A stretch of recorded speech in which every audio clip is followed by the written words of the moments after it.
तहसील पिंडर खान थाना जलालपुर शरीफ की हदूद में जुल्म की इंतहा।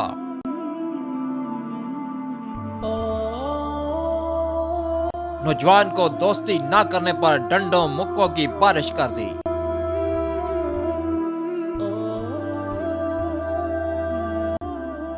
बाअसर अमीरजादों ने सरेआम गली में तशद्दुद का निशाना बनाया।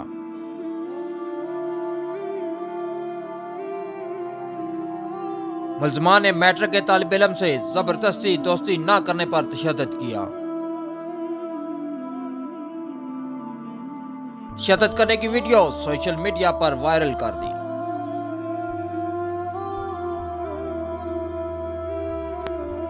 मुल्ज़िमान के खिलाफ मुकदमा दर्ज कर लिया police Sarai. Yasir Siddique, news alert, Jhelum.